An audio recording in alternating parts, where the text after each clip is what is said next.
Bueno, pues nada, buenas tardes nuevamente a todos y agradecimientos a Semergen y a Beringer por permitirnos, facilitarnos el estar este rato aquí para hablar de radiografía torácica. Así que, bueno, les explicaré un poco la sistemática de lo que vamos a hacer.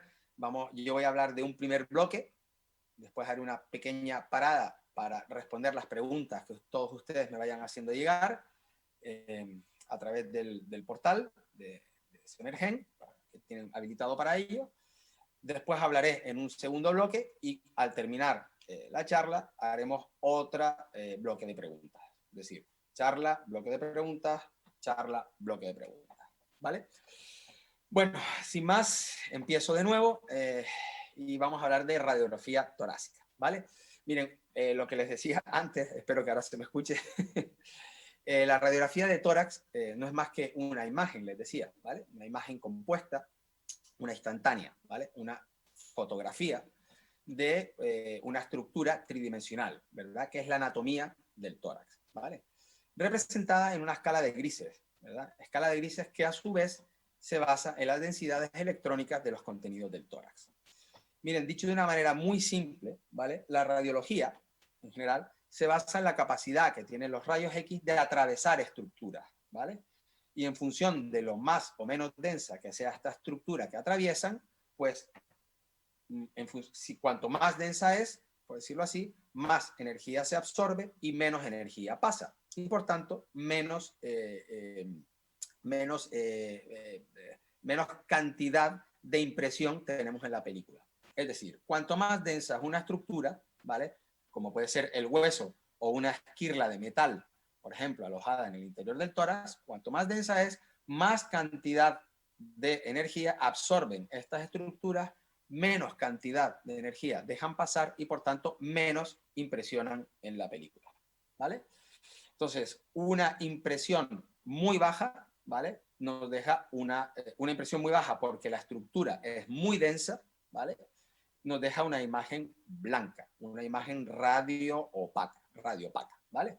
Por contra, las imágenes radiolúcidas, ¿vale? Son las de aquellas estructuras que tienen muy poca densidad y que por tanto el rayo las atraviesa completamente y prácticamente no absorben energía, ¿vale? Por tanto, entre la radioopacidad extrema, ¿vale? Y la radiolucencia extrema, tenemos toda la escala de grises que se representa en una imagen radiográfica, ¿vale? Bueno, la agenda de esta tarde es esta. Haremos una primera parte de generalidades y otra de anatomía radiológica, ¿vale? Es fundamental conocer la anatomía, que es algo tridimensional, y cómo esta estructura tridimensional se representa en una imagen bidimensional, ¿vale? Entonces, conociendo perfectamente cómo es la anatomía, nos va a facilitar mucho a la hora de detectar, ¿verdad? Cuando hay algo anómalo, algo que no debería estar, ¿no? Y finalmente hablaremos ya de la patología, los signos radiológicos y las formas de enfermar que tiene el pulmón en radiología, ¿vale? Bueno, empezando con las generalidades, empezamos por las proyecciones. Miren, una radiografía, una vez más, lo reitero, es una representación bidimensional de un cuerpo tridimensional, ¿verdad? Entonces, bueno, la proyección preferida, hay proyecciones habituales y proyecciones especiales, pero dentro de las habituales, ¿vale? Nos vamos a quedar siempre con dos proyecciones, por esto mismo, ¿vale? En cada una de las proyecciones tenemos dos dimensiones, y si queremos poder estudiar por completo la tridimensionalidad del tórax, vamos a necesitar siempre dos proyecciones. La preferida siempre es la posterior y la lateral, ¿vale? La posterior es la preferida porque, bueno, por la manera en la que está hecha, por la técnica en la que está hecha normalmente con un paciente en bipedestación y en inspiración profunda, ¿vale? Pues eso va a tener una mejor inspiración, por tanto los pulmones van a estar más llenos de aire y esto nos va a permitir una mejor visión de las estructuras, ¿verdad? A la vez van a ser imágenes más nítidas que nos van a tener una menor magnificación de las estructuras, ya que al estar, digamos, las estructuras torácicas pegadas a la placa, ¿vale? La imagen va a aparecer en un tamaño mucho más parecido al real, ¿verdad? Que si el rayo entra desde atrás.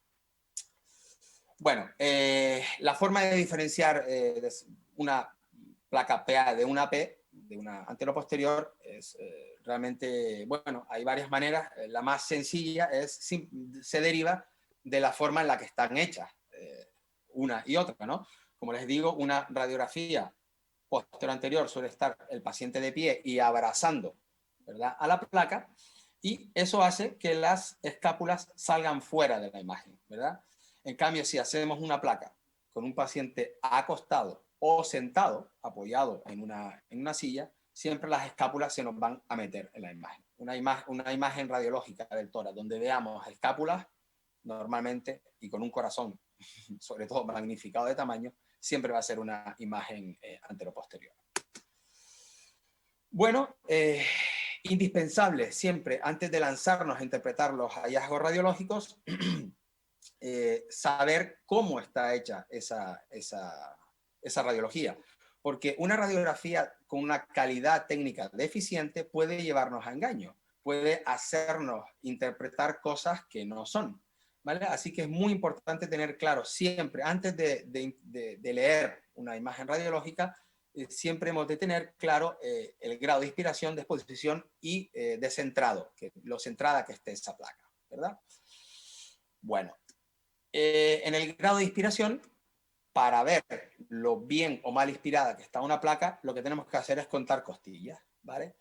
O bien contamos arcos posteriores, 3, 4, 5, 6, es decir, hemos de contar entre 8 y 10 arcos posteriores antes de llegar digamos, a las sombras del diafragma, o bien 5 o 6 arcos anteriores. Una placa donde veamos de 8 a 10 arcos posteriores o 5 a 6 anteriores es una placa que está bien inspirada. El grado de exposición, bueno, en una placa PA, ¿verdad? Una placa PA bien expuesta, se deben apreciar sobre todo o fundamentalmente los espacios intervertebrales por transparencia, así como las estructuras broncovasculares a nivel retrocardíaco, ¿vale? Mientras que en una placa lateral de tórax, recordar que siempre estamos estudiando tridimensionalidad, ¿no?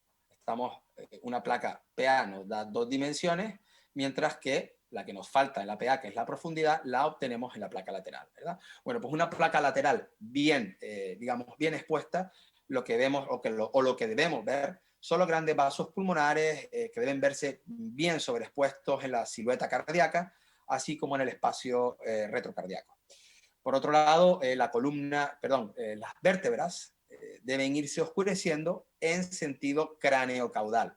Y esto es porque las bases pulmonares suelen tener o contener una mayor cantidad de aire y por tanto hay una mayor radiolucencia a nivel basal que a nivel superior, ¿verdad? Esto siempre que estamos hablando de una placa bien inspirada y bien expuesta, ¿vale? En cuanto a la intensidad del rayo.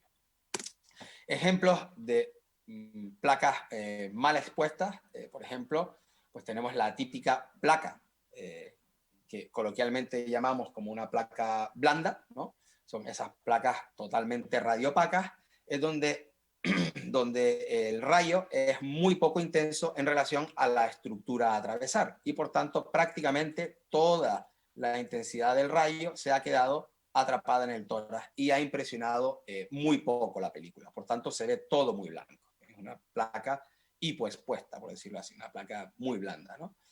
Y por el contrario, pues la placa donde tiene una intensidad de rayo exagerada para el tórax que tiene que atravesar, pues prácticamente lo atraviesa y nos deja lo que llamamos una placa quemada, ¿no? O una placa sobreexpuesta.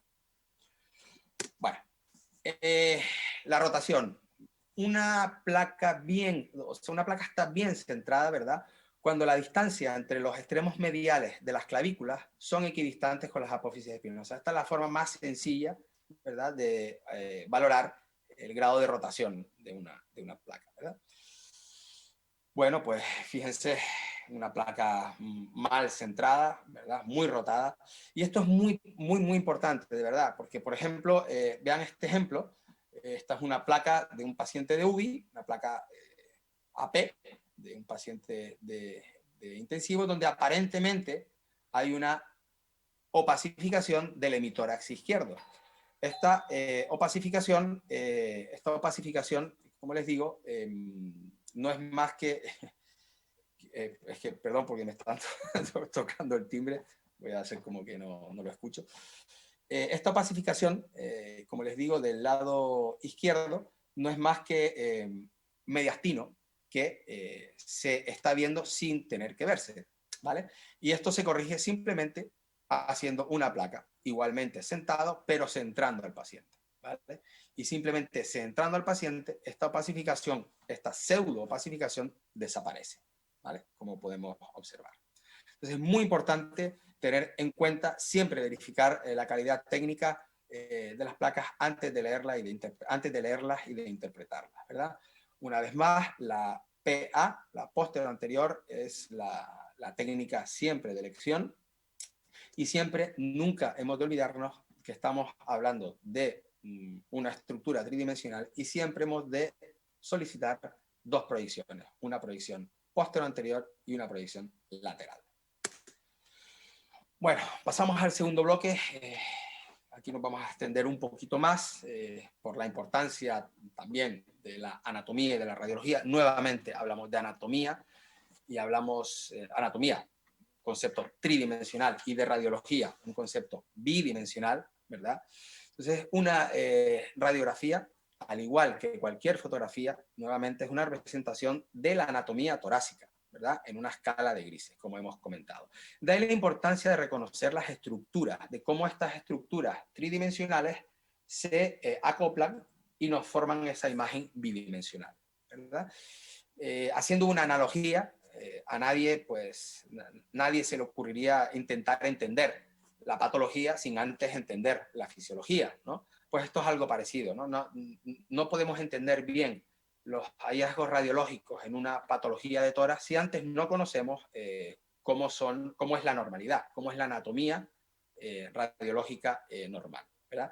Ya que de esta manera vamos a poder distinguir, cuando tenemos claro en nuestra cabeza lo que son las estructuras normales, vamos a poder poner el punto muy fácilmente sobre cualquier anormalidad que aparezca, o sobre cualquier cosa que no aparezca y que debería estar, ¿verdad? Tanto la presencia de anormalidades como la ausencia de la normalidad nos va a indicar patología. Bueno, el tórax, como les digo, contiene una cantidad de estructuras que debemos siempre valorar y revisar sistemáticamente, ¿de acuerdo? Hay muchos métodos para hacerlo, ninguno es mejor que otro.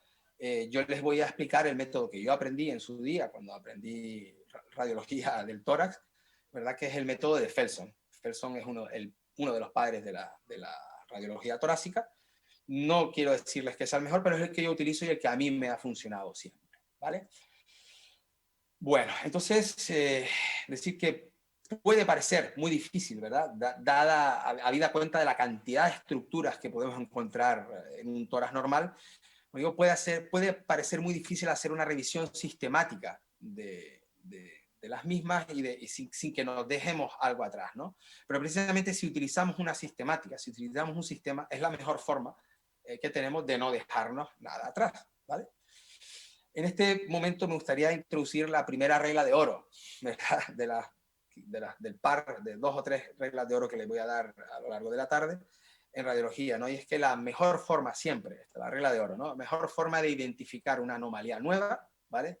Es advertir su ausencia en una radiografía anterior, ¿vale?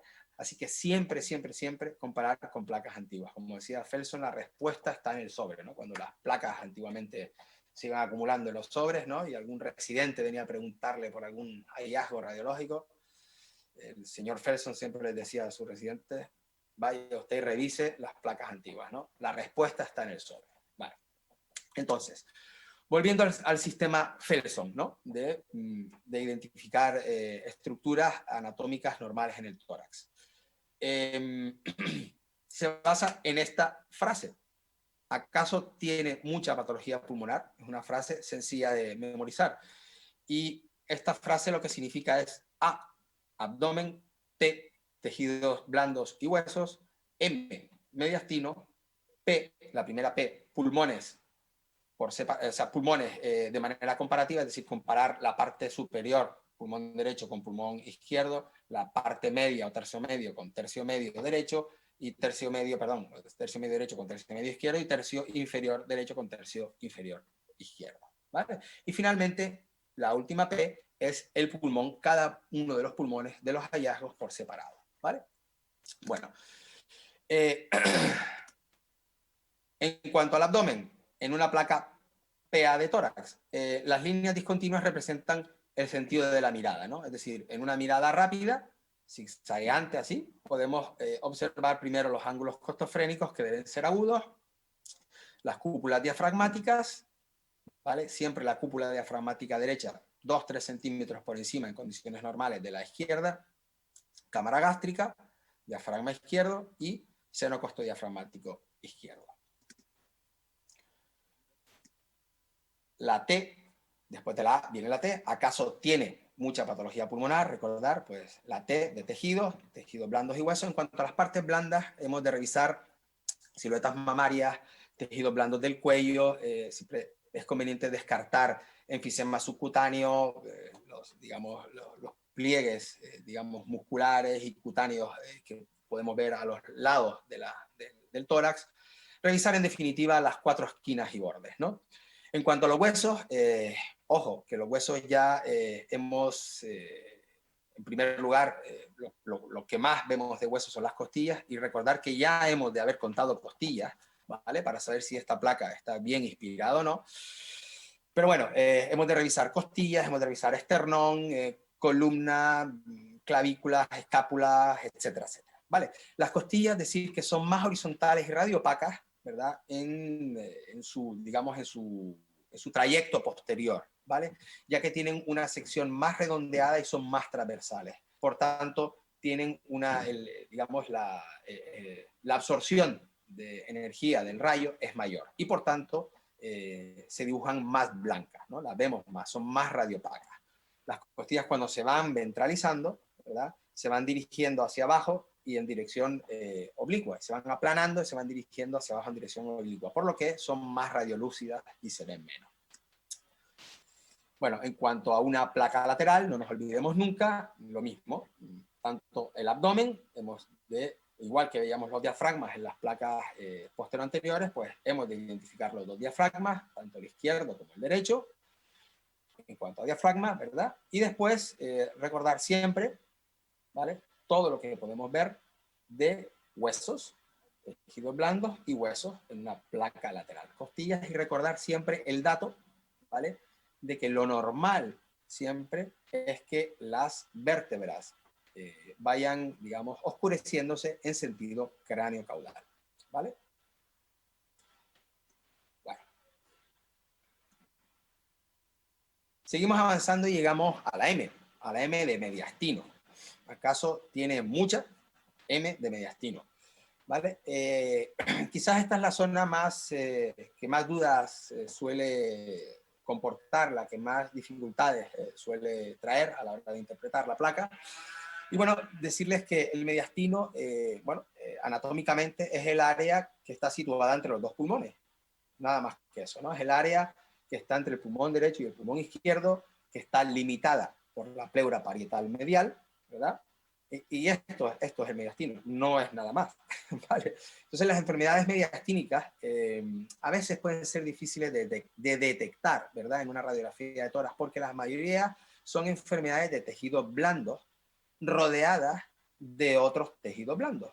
Y por tanto, a veces suelen ser difíciles de identificar o de unificar, ¿verdad? Cada una de las estructuras a la hora de detectarlas, ¿no? Ya que son, como digo, tejido blando rodeado de más tejido blando, ¿vale? A veces son difíciles de individualizar, es la palabra, ¿vale? Bueno, las lesiones mediastínicas pueden causar ensanchamiento local o difuso, pueden desplazar, pueden comprimir, pueden invadir estructuras adyacentes o producir o hacer que se produzca el denominado signo lo que les estaba hablando, el signo de la silueta con dichas estructuras adyacentes. Es decir, que se pierda el límite entre las dos estructuras, que se confundan y no sepamos cuál es cuál, ¿vale? Pero bueno, identifiquemos la anatomía normal del mediastino en una placa PA. Bueno, en una placa PA, el mediastino es muy sencillo de interpretar porque solo hay tres cosas, ¿vale?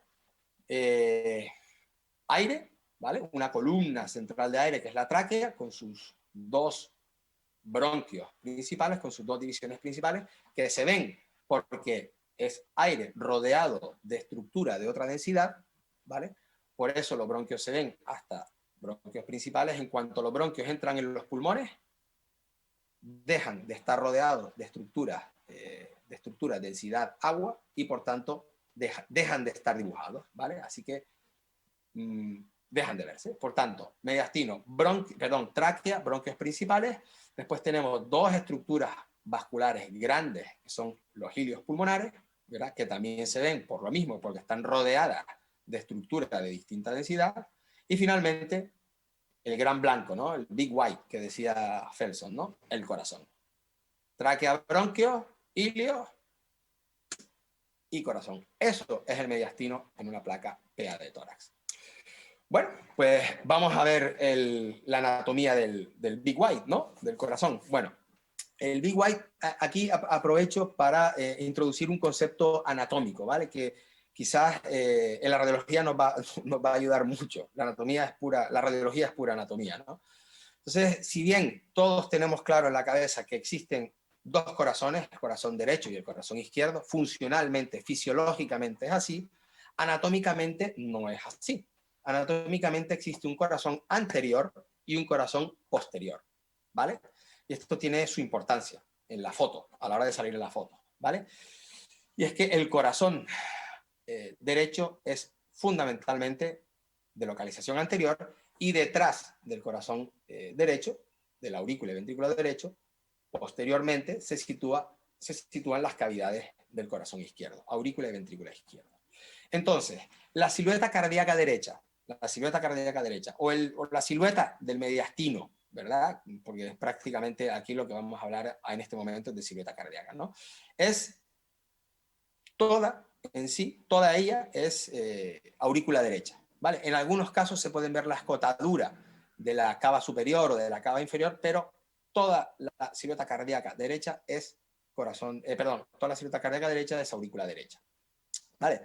Después tenemos una porción central que es el ventrículo derecho, y solamente en la silueta cardíaca izquierda lo que estamos viendo es asomar, viniendo desde atrás, el reborde del ventrículo izquierdo, ¿vale? Que asoma viniendo desde atrás. Entonces, yéndonos ahora hacia el lado izquierdo, vamos a encontrar 3 o 4 escotaduras, siempre, ¿vale? 3 o 4 escotaduras. De arriba abajo, el botón aórtico, ¿vale? El callado aórtico, la arteria pulmonar izquierda, en la segunda muesca, el segundo callado que vamos a ver, y toda la silueta cardíaca izquierda es, como les digo, el reborde del ventrículo izquierdo.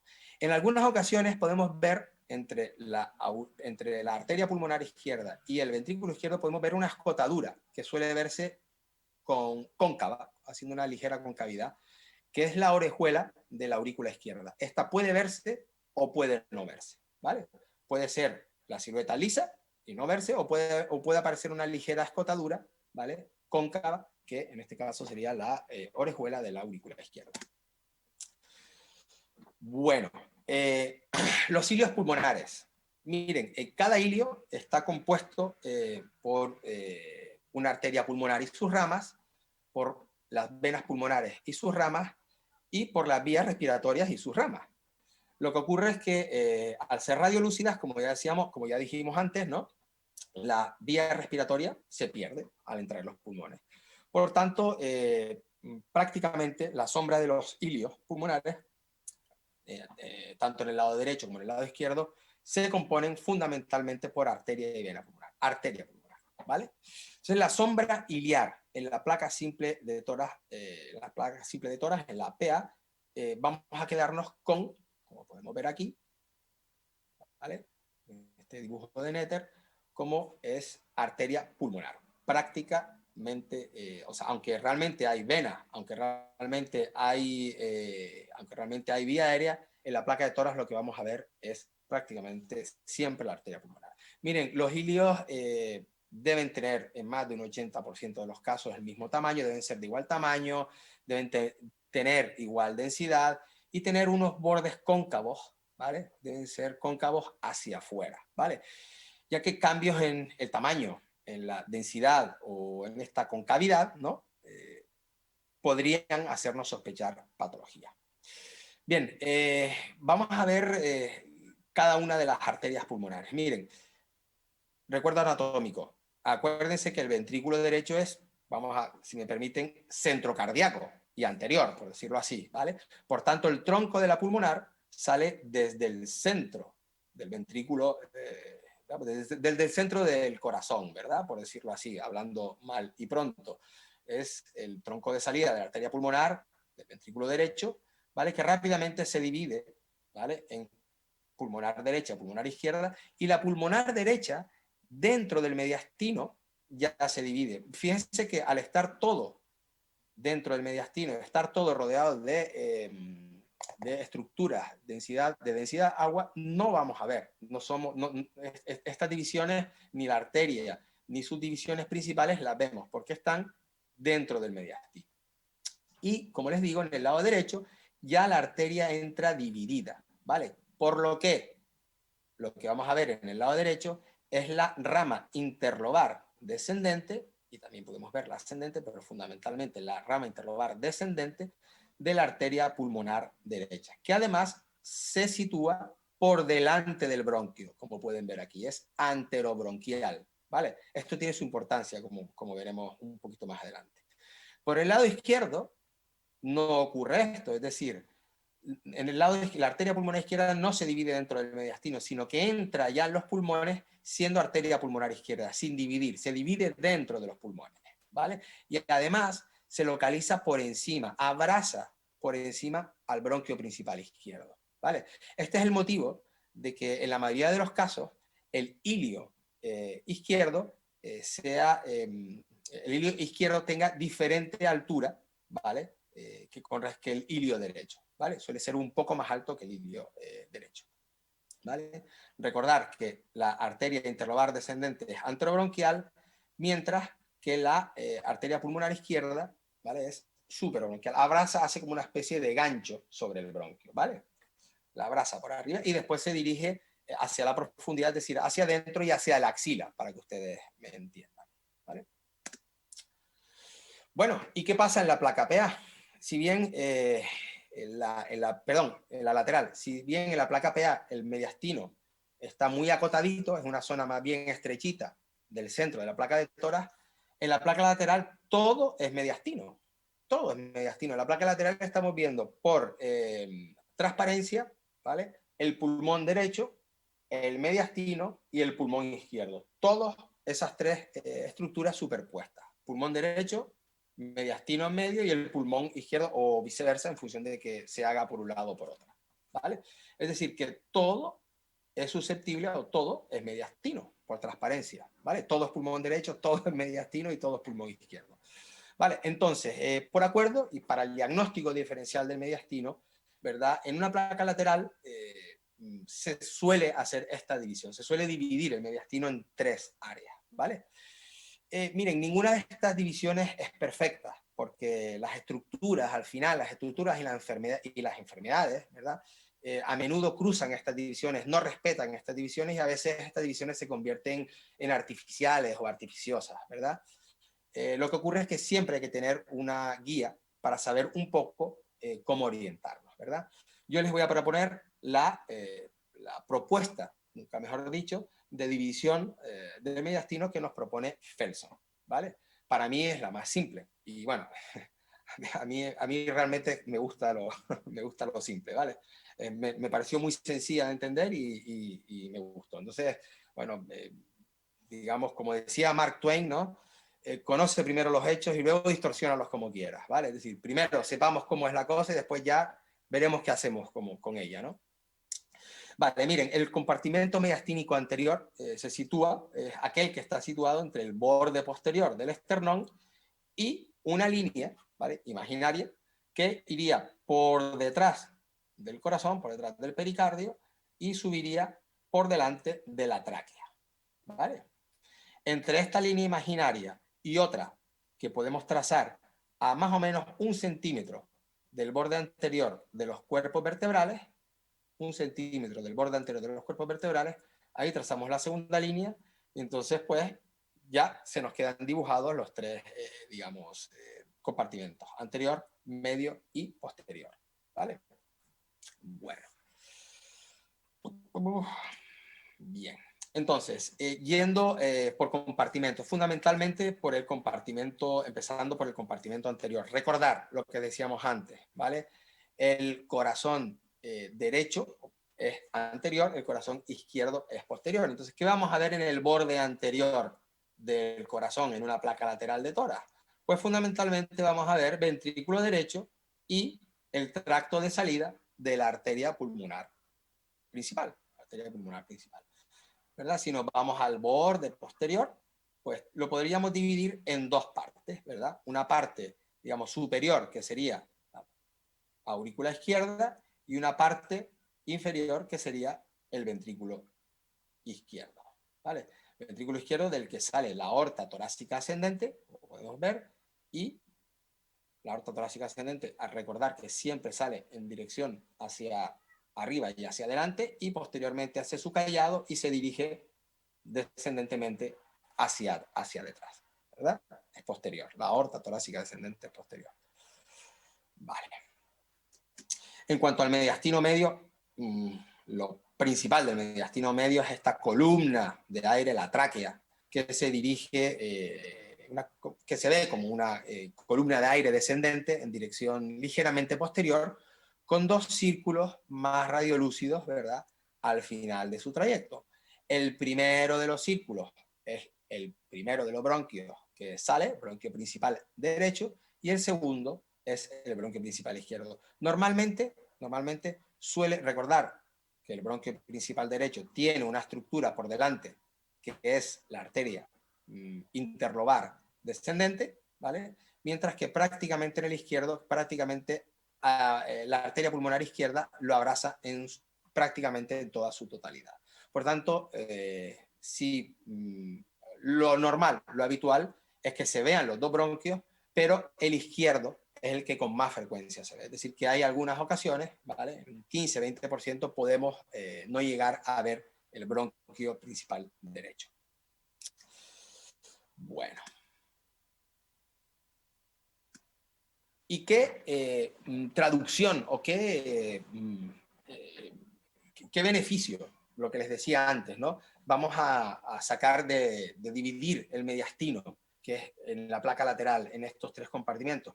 Pues saber localizar lesiones, ¿verdad?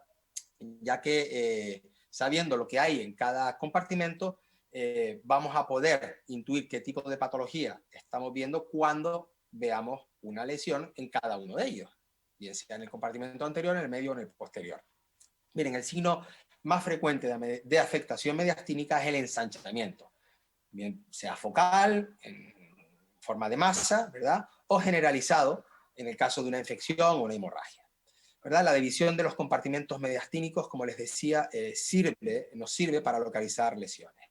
¿Y qué es lo que tenemos, ¿verdad?, en cada uno de los compartimentos? Miren, en el compartimento anterior nos vamos a encontrar al corazón y las 5 T.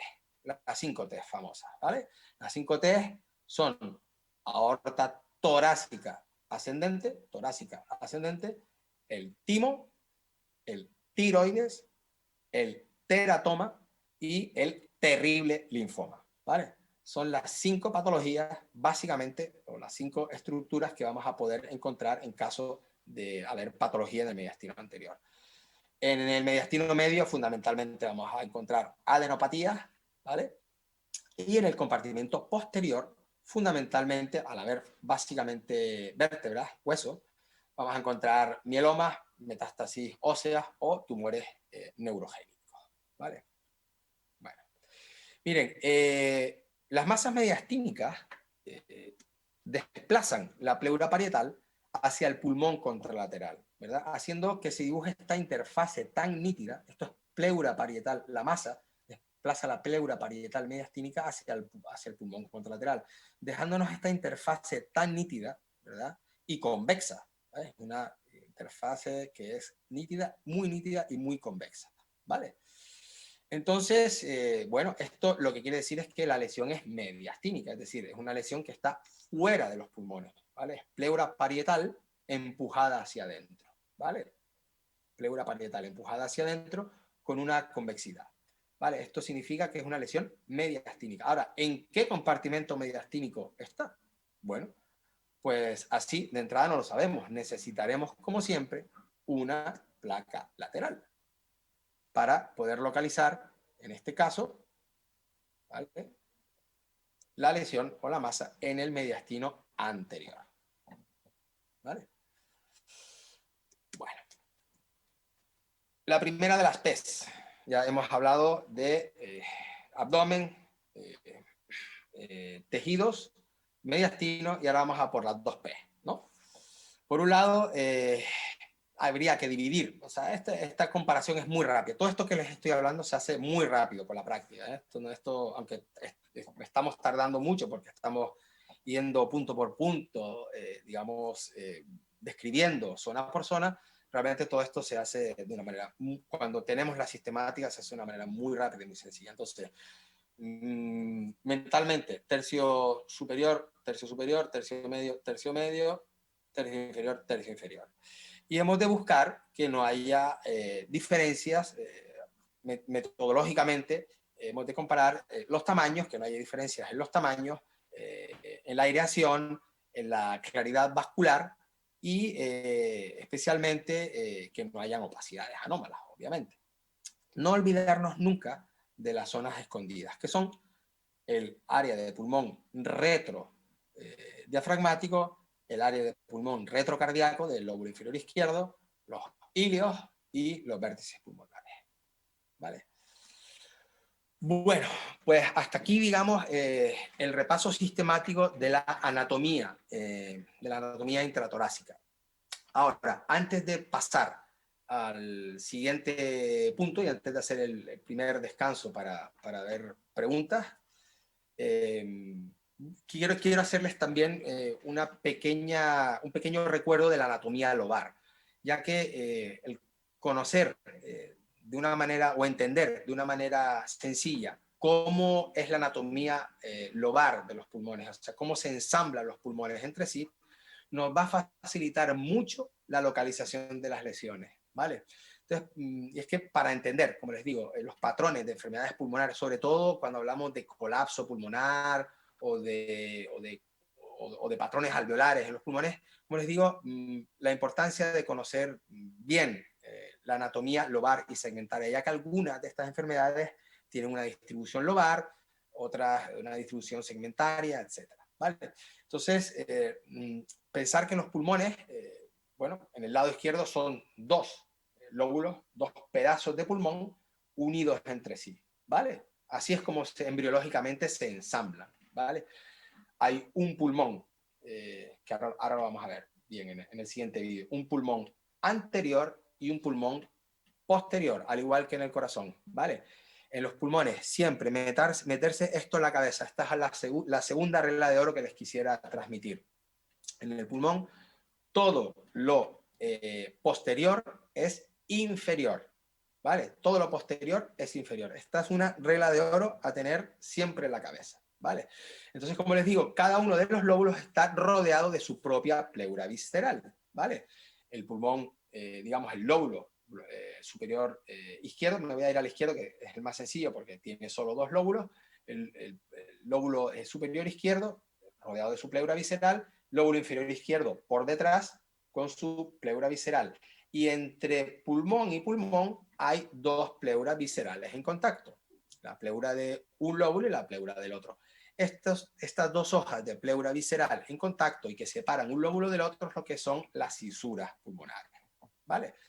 Y que solo van a estar dibujadas en la radiografía si el rayo les incide de una manera paralela. Es decir, piensen en un folio, en una hoja, ¿vale?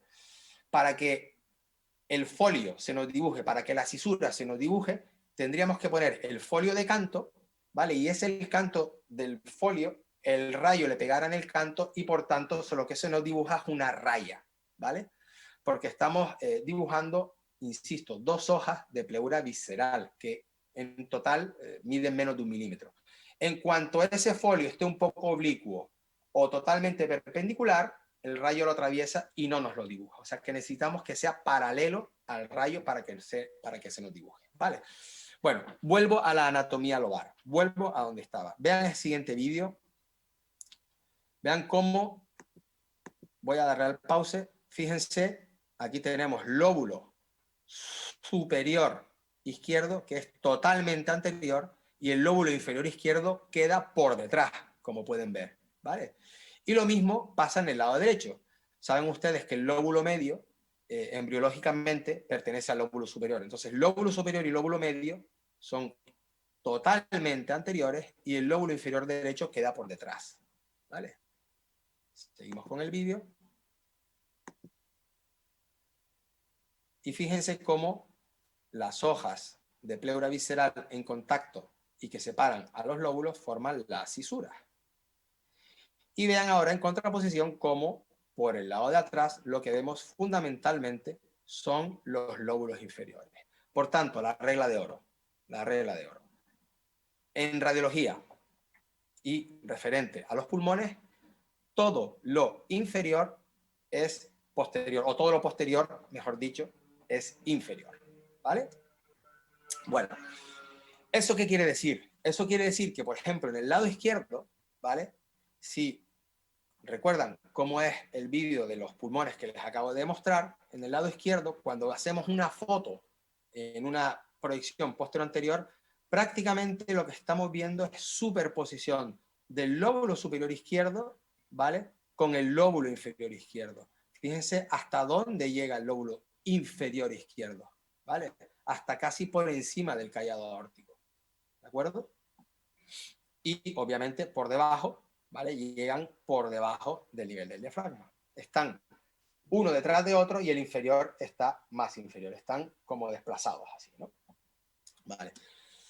Se ve muy bien en las placas laterales, ¿vale? Lo posterior es inferior. Lo posterior pertenece al lóbulo inferior siempre, ¿vale? En el lado derecho, bueno, esto es lo que les explicaba de que para que una cisura se nos dibuje, ¿vale? Pensar en un folio, el rayo le debe dar decanto al folio, ¿vale?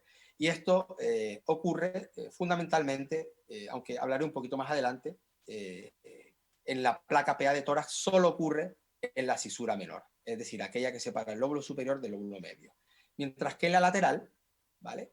En la lateral también ocurre en la cisura menor, pero también ocurre en las cisuras oblicuas mayores, es decir, aquellas que separan los lóbulos inferiores de los superiores. ¿Vale? Conclusión, la mejor predicción para ver cisuras y por tanto en muchas ocasiones para ver atelectasias o ver condensaciones es la placa lateral. ¿Vale? Bueno, en el lado derecho, 3/4 de lo mismo, recordar una vez más que el lóbulo medio embriológicamente pertenece al lóbulo superior, por tanto, al igual que en el lado izquierdo tenemos el lóbulo superior por delante y el lóbulo inferior por detrás. ¿Vale? Y que lo que vamos a ver, ¿vale? En una placa PA es superposición del lóbulo superior derecho con el lóbulo inferior. Bien. Miren, la cisura menor, ¿vale? Volviendo a la cisura menor o cisura horizontal, separa el lóbulo medio, como les decía, del lóbulo superior derecho. ¿Vale? En el paciente en bipedestación, la cisura menor suele ser horizontal. ¿Vale? Es decir, es paralela al suelo. ¿Vale? Entonces esta cisura puede o debería verse, en el caso de que tengamos suerte, tanto en la proyección PA como en la proyección lateral. Es decir, al ser paralela al suelo, se podría ver en las dos proyecciones, ¿vale? A veces es muy sutil, ¿vale? Pero en muchos casos se ve. ¿vale? En cambio, la cisura mayor, la cisura oblicua mayor, ¿vale? Desciende oblicuamente, más o menos desde la altura de la cuarta, quinta, sexta vértebra dorsal hasta el diafragma, ¿verdad? Donde termina en un punto muy próximo a la pared torácica anterior. Y estas solo se ven, como les digo, en las placas laterales, ¿vale? Recordar el folio, ¿vale? Y tenemos que darle de canto al folio, porque si no, no se ve. Si esta placa lateral, fíjense, piensen tridimensionalmente, ¿no? Esta cisura, que es una lámina que se, digamos que separa el lóbulo superior del lóbulo inferior, ¿vale? Si rotamos al paciente y lo ponemos en una posición anteroposterior o posterior-anterior, ¿verdad? Le estamos dando oblicuamente a la cisura y por tanto no se dibuja. Es imposible que se dibuje, ¿vale? Bueno, entonces, nuevamente, acabo este bloque, ¿verdad? Con la regla de oro, la segunda regla de oro que les decía, ¿verdad? Siempre, siempre, siempre, lo posterior es inferior, ¿vale? Lo posterior siempre pertenece a los lóbulos inferiores. Por tanto, lo que está por delante y por arriba pertenece a los lóbulos superiores, y recordar que tanto corazón como lóbulo medio, ¿verdad?, son de localización anterior, ¿vale? Entonces, como les decía, la utilidad práctica de todo esto la tenemos a la hora de localizar, por ejemplo, una condensación, una pérdida de volumen, ¿verdad? Una condensación donde vean cómo la cisura menor, ¿verdad?, se viene hasta aquí abajo y tenemos algo que nos está borrando la silueta cardíaca derecha. Recordar, es todo lo que hemos estado hablando hasta ahora. El corazón es anterior, la silueta cardíaca derecha, que es aurícula derecha, es también anterior. Y si algo nos borra una estructura anterior, ¿vale? Si algo nos borra una estructura anterior, es que está localizada anterior, ¿vale? Anterior, es decir, está en un lóbulo superior, o en este caso queda muy claro que está en el lóbulo medio, porque está delimitada, ¿verdad?, por la cisura menor, ¿vale? Por encima de esta cisura es lóbulo superior, digamos, aunque también por transparencia, ¿vale?, también veríamos inferior, pero lo que nos está borrando es una estructura anterior. Nos borra una estructura anterior, por tanto, la patología está localizada en el lóbulo medio, en este caso, ¿vale? Aquí en una lateral se ve todavía mucho mejor, porque aquí sí que vemos las dos cisuras, ¿vale? Vemos la cisura menor tirada hacia abajo y la cisura oblicua tirada hacia, digamos, hacia adelante, ¿vale? Nos dibuja esta zona triangular, que es la zona de atelectasia, de pérdida de volumen del lóbulo medio. Entonces, fíjense ustedes cómo en esta misma zona, donde aquí es lóbulo medio, en este caso, ¿vale?, es un paciente que se aspiró un alfiler. En este mismo caso no hay un borramiento de estructuras anteriores, no lo hay, ¿vale? ¿Eso qué nos quiere decir? Por definición, que esto está alojado en un compartimento posterior. ¿Y qué es lo que llevamos diciendo? La regla de oro, lo posterior es inferior, ¿vale? Este alfiler se fue al lóbulo inferior derecho, ¿vale? Espero que vean un poco la utilidad del conocimiento de la anatomía lobar y cómo nos vamos a servir de esto, del conocimiento de la anatomía lobar y de las cisuras, ¿vale?, para localizar lesiones más fácilmente, ¿vale? Bueno, pues hasta aquí el primer bloque, así que voy a intentar responder preguntas. A ver, no se escucha, ¿vale? Hola, dice, tenemos una que dice, hola, por favor, a mí se me escucha, bueno, también. No veo las arterias interlobares en la radiografía. No veo las arterias interlobares en la radiografía PA, estamos hablando, y sí que se ve, o sea, la arteria, el ilio derecho es arteria interlobar descendente, es la arteria, esa arteria que se dirige hacia abajo, es la arteria interlobar descendente, ¿vale? En ocasiones a veces también se ve la arteria interlobar ascendente y se forma esa concavidad, ¿verdad? Eso es lo normal.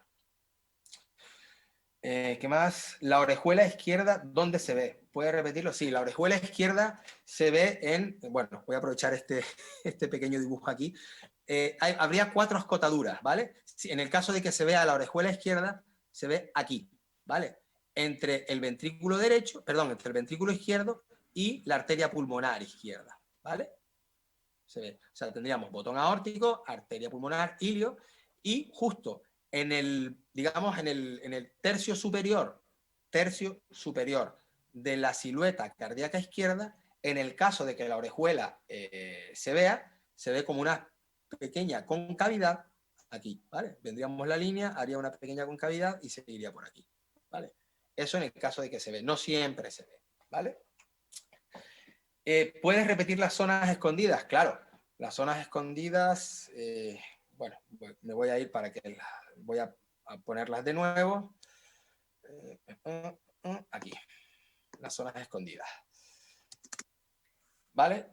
Decíamos zonas pulmonares retrodiafragmáticas, zona retrocardíaca, zona pulmonar retrocardíaca, que es lóbulo inferior izquierdo, ¿vale? La retrocardíaca, recordar, posterior es inferior. Entonces la zona retrocardíaca es lóbulo inferior izquierdo, los ilios pulmonares y los vértices pulmonares, ¿vale? Y finalmente, en la proyección lateral se ven 2 fisuras oblicuas, pueden verse 2 fisuras oblicuas. A veces no se ve ninguna, a veces se ve solo una y a veces se ven las 2 fisuras oblicuas. No es que se vean superpuestas, no. Se ven una un poquito por encima de la otra, ¿vale? En el caso de que se vean las 2, ¿vale? Pero ya les digo, las fisuras no siempre se ven. Esto es un poco caprichoso, porque no todos los tórax son perfectos, y menos cuando hay patología. Entonces, en el caso de que se vean, pueden o no verse, puede verse una o pueden verse las dos. ¿Sí? Una un poquito encima de la otra, pero siguiendo el mismo trayecto. ¿Vale? Vale. Voy a volver al punto donde estaba, que era este. Y bueno, no hay más preguntas. ¿Vale? No hay más preguntas. Así que vamos, si les parece, a pasar al siguiente bloque. Bueno, en el siguiente bloque, ya una vez que conocemos, conocemos conocemos la anatomía, hemos hecho una revisión siempre sistemática de las estructuras del tórax, conocemos la normalidad de una placa de tórax, ya vamos a irnos a identificar, ya sabemos cómo están ensamblados, ya sabemos que hay un corazón anterior y posterior, que hay unos lóbulos anteriores y posteriores, cómo se ensamblan los lóbulos, cómo se separan con las fisuras, ya nos va a ser mucho más fácil identificar cuando hay alguna anormalidad, ¿vale? Entonces, bueno, dentro de la parte de la patología radiológica, vamos a hablar fundamentalmente del signo de la silueta, del broncograma aéreo, atelectasias y colapsos, y del patrón intersticial y patrón alveolar. Por cuestión de tiempo y por cuestión de no alargarnos demasiado, he dejado fuera la patología pleural, los derrames pleurales y neumotoras, etcétera, etcétera, y la patología cardiovascular, ¿vale? Que es quizás da un poco menos de sí, da un poco menos de chicha, pero que también ocupa tiempo explicar. Entonces, me he centrado, digamos, en estos 4 bloques, ¿vale? Vamos a empezar por el signo de la silueta. Miren, las estructuras intratorácicas y sus límites, una vez más, vuelvo a repetir el mismo concepto, se identifican entre sí por la diferencia de densidad radiológica con respecto a las estructuras circundantes, ¿vale? Esto es clave. Entonces, aquí vemos un ejemplo, ¿vale? De las 4 densidades radiológicas principales y sus interfaces, ¿vale? De arriba abajo vemos la densidad aire, después tenemos la densidad grasa, después tenemos la densidad agua, que es la de los tejidos blandos, y la densidad calcio, que es la del hueso, ¿vale? Entonces, decir que el corazón, la aorta, toda la sangre que va por el corazón, por la aorta, así como el hígado, vaso, los músculos, son todos de densidad tejido blando, ¿vale? De densidad agua, ¿vale? Lo mismo, esto es importante porque lo mismo ocurre con el pulmón enfermo no aireado. Tiende a verse con esa misma densidad, ¿vale? Entonces, aquí es donde surge la importancia capital del signo, conocer el signo de la silueta. Y el signo de la silueta es que dice, bueno, dice que dos sustancias de la misma densidad, es muy sencillo, dos sustancias de la misma densidad radiológica en contacto directo no pueden ser diferenciadas entre sí en una radiografía. Es decir, este fenómeno, ¿verdad? Esta pérdida de la silueta, esta pérdida de la identificación, del límite entre una estructura y otra, cuando tienen la misma densidad, se ve todo como lo mismo, ¿verdad? Esta pérdida de la silueta, esta pérdida de este contorno es lo que se denomina el signo de la silueta, ¿verdad? Entonces, insistiendo en este concepto, miren este experimento que se los clarifica perfectamente, ¿vale? Aquí tenemos un modelo experimental de un corazón, supuestamente un corazón, con una aorta ascendente que es anterior y una aorta descendente que es posterior. Entonces, imagínense que este corazón, ¿vale? El corazón, como es anterior, está localizado, está puesto sobre un cajón, ¿verdad? Anterior. Mientras que la aorta descendente, que es posterior, está puesta en un cajón justo detrás del cajón anterior. Es decir, tenemos dos cajones, uno anterior donde está el corazón y uno posterior donde cae la aorta descendente. ¿Qué ocurre cuando llenamos de agua el cajón anterior? Bueno, pues cuando llenamos de agua el cajón anterior resulta que tenemos a dos estructuras con la misma densidad y por tanto se pierde la silueta, se pierde la diferenciación entre las dos estructuras. Se pierde la diferenciación, se pierde la silueta del corazón, ya que el cajón anterior tiene la misma densidad. Y en cambio podemos ver por transparencia lo que hay en el cajón posterior, que es la aorta descendente. ¿Vale? ¿Y qué ocurre cuando lo que hacemos es llenar de agua el cajón de atrás? Bueno, pues en este caso lo que hacemos es volver a recuperar la silueta, el contorno de las estructuras anteriores, ¿vale? Volvemos a ver la silueta cardíaca y lo que perdemos es la estructura, la silueta de la estructura posterior. Es decir, nuevamente, dos estructuras, misma densidad, pérdida de silueta. Eso es el signo de la silueta, ¿vale? Bueno, entonces conocer este signo y la anatomía tridimensional del tórax nos va a ayudar mucho a localizar lesiones. Por ejemplo,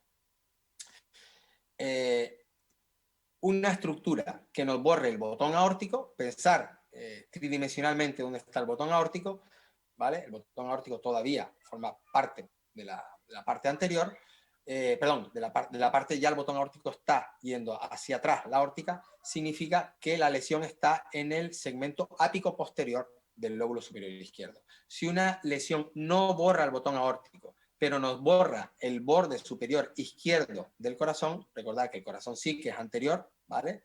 Entonces el borde superior izquierdo del corazón no puede ser otra cosa que lóbulo superior izquierdo, ¿vale?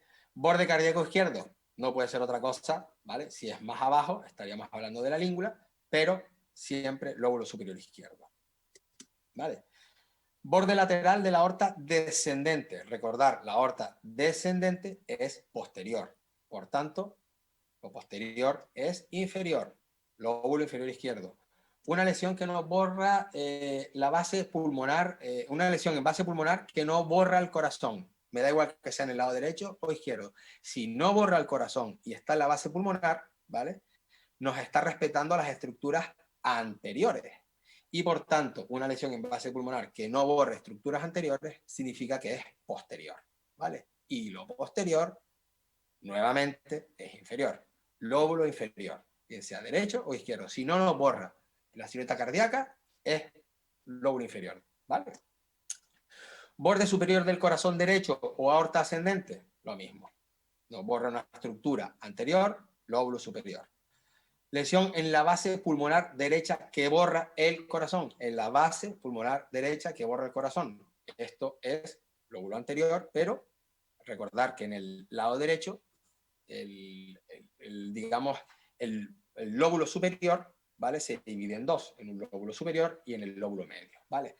Entonces, lo que está en contacto directo con la silueta cardíaca derecha es el lóbulo medio, ¿vale? Bueno, pues con estos mimbres, ¿vale? Y teniendo esto bien en la cabeza, pues nos podemos lanzar a localizar lesiones sin ningún tipo de problema. Aquí tenemos una opacificación, ¿vale? Del emitor derecho que nos respeta las estructuras anteriores, ¿vale? Por tanto, eso tiene que estar atrás. Y atrás es abajo, ¿vale? En este caso, en cambio, la lesión no nos respeta estructuras anteriores, nos borra la silueta cardíaca derecha. Esto es lóbulo medio. Vale, esta en cambio es un poco más sutil de ver. Aquí lo que hay es un borramiento de la punta cardíaca, ¿vale? De la silueta cardíaca izquierda en su tercio inferior, y además hay un desplazamiento hacia arriba del diafragma, ¿vale? Esto es una pequeña atelectasia del lóbulo superior, del segmento lingular, ¿verdad? Una atelectasia de la língula, ¿no? Más segmentaria que lobar, ¿vale? Aquí podemos intuirla, ¿vale? Con el desplazamiento de cisura. Una lesión que nos borre silueta cardíaca izquierda en su totalidad, lóbulo superior izquierdo, ¿vale? Lóbulo superior izquierdo. Si esto, vean esto mismo, o sea, este corazón está borrado, ¿vale? Está borrado, ¿por qué? Está borrado porque hay una estructura, una lesión, una condensación, un infiltrado alveolar, ¿verdad? Con pérdida de volumen, que hace que haya una pérdida de la silueta. O sea, esto es todo un continuo y por tanto, al haber un continuo, se nos borra la silueta cardíaca. Miren, bueno, espero que se entienda, ¿verdad? El concepto. De todos modos, todo esto lo vamos a seguir machacando a lo largo de lo que queda de exposición. El signo cervicotorácico. Esto no es más que una aplicación del signo de la silueta. Y se basa en que el borde más alto del mediastino anterior, ¿verdad?, llega hasta las clavículas, ¿vale? Hasta la altura de las clavículas. Mientras que el borde posterior llega mucho más arriba. Es decir, que el mediastino posterior llega mucho más arriba que el mediastino anterior, ¿vale? Entonces, ante la presencia de una lesión mediastínica, si una lesión mediastínica sobrepasa el borde de la clavícula, significa que debe ser posterior, que debe estar localizada en mediastino posterior, ¿vale? Y por el contrario, si una lesión mediastínica, ¿verdad?, no sobrepasa el nivel de las clavículas, como es este caso, vean el signo de la embarazada por aquí, signo de la embarazada por allá, ¿vale? Esto significa, o sea, esas pleura parietal abombada, ¿vale? Eso significa que la lesión es mediastínica, ¿vale? Y en este caso se queda a la altura de las clavículas, ¿vale? Por tanto, la lesión debe estar localizada en mediastino anterior, eso es, ¿vale? Signo cérvico-torácico. Bueno, broncograma aéreo. Miren, en una radiografía de tórax normal de un adulto, como les decía antes, les explicaba antes, la única vía aérea visible es la tráquea y los bronquios principales, ¿vale? La visualización de bronquios intrapulmonares, ¿vale?, llenos de aire, ¿verdad?, ocurre cuando los alveolos que les circundan están llenos de líquido, ¿vale?, cuando están ocupados por líquido, moco, etcétera, etcétera. Y entonces se dibuja, hay un contraste, hay una diferencia de densidades. Hay aire que está rodeado de una estructura de densidad agua y por tanto se ve ese aire, ¿vale? Entonces, es el mismo concepto, si se fijan, que el de la silueta, pero a la inversa, ¿verdad? En este caso estamos hablando de unos contornos resaltados cuando dos estructuras de distinta densidad están en contacto, ¿vale? Bueno, es el concepto, sí, se puede decir que es el concepto del signo de la silueta, pero a la inversa, ¿vale? Entonces, nunca debemos ver bronquios dibujados dentro de los pulmones. Cuando esto ocurre, como les digo, es porque hay algo que rodea a esos bronquios que no debería estar y que es pulmón no aireado, pulmón, digamos, lleno de aire o de agua. Perdón, pero lleno de agua o de moco, ¿vale? Bueno, ¿dónde está localizada esta lesión? Bueno, se me escapó esta vez el dedo. Esta lesión, nuevamente, fíjense cómo no nos borra esta condensación, no nos borra ninguna estructura anterior, ¿vale? Y si no nos borra ninguna estructura anterior, significa que es posterior. Y lo posterior es, ya no lo voy a decir más, lo posterior es inferior, ¿vale? Lóbulo inferior izquierdo. Fíjense, a esta altura, una lesión, lóbulo inferior izquierdo, ¿vale? Bueno, sigo adelante. Aquí tenemos más ejemplos, ¿vale? Más ejemplos, condensaciones con broncograma. Fíjense nuevamente el favor que nos están haciendo las fisuras, ¿verdad? Esta condensación, esta opacificación del parénquima con broncograma aéreo, fíjense los raíles, ¿no? Aéreos, que bien dibujados están, está justo por encima, ¿vale? Justo por encima de la cisura menor, ¿vale? Y además nos borra una estructura anterior como es el ilio, ¿vale? O sea, por lo tanto, eso bueno, es lóbulo superior sí o sí, ¿verdad? Aquí tenemos otro ejemplo, más lesiones alveolares, o sea, más condensaciones alveolares con broncograma aéreo, ¿vale? Que en este caso, si se fijan ustedes, se puede adivinar silueta cardíaca, pero bueno, yo diría que en este caso la lesión borra tanto estructuras anteriores como posteriores. Por tanto, es una condensación bilobar, ¿vale? Lóbulo superior y lóbulo inferior izquierdo. Bueno, siguiente punto, atelectasia y colapso. Miren, atelectasia, pérdida de volumen, y colapso son términos prácticamente sinónimos, ¿vale? Se usan indistintamente. Lo que pasa es que en general la palabra colapso se usa para denominar pérdidas de volumen de un pulmón o de un lóbulo, ¿no? Pérdida de volúmenes mayores en tamaño, ¿verdad? Mientras que el término atelectasia se usa más bien para denominar extensiones menores, segmentos o subsegmentos, aunque, como les digo, esto no es una norma, ¿vale? Entonces se hace por costumbre, ¿verdad? Reservar la palabra colapso para áreas más grandes y la palabra atelectasia para áreas más pequeñas, ¿vale? Les digo, no es una norma, son términos sinónimos, ¿vale? Bueno, como principio general, ¿verdad? Muy importante, muy importante, el colapso, del colapso de la atelectasia, es que como principio general el colapso siempre atrae a las estructuras adyacentes hacia el territorio colapsado, es decir, el colapso chupa, ¿vale? Lo que tiene alrededor, las estructuras que le circundan, están atraídas hacia la zona colapsada, ¿vale? Como los lóbulos están delimitados y separados entre sí por estas amigas, ¿no? Por estas dos hojas de pleura visceral que forman las cisuras, es precisamente el desplazamiento de las cisuras el mejor signo de colapso que tenemos, ¿vale? Es el signo directo y más claro que tenemos para diferenciar, para diagnosticar un colapso, ¿vale? Los desplazamientos de cisuras. O sea, una cisura desplazada hacia la zona del colapso, ¿verdad?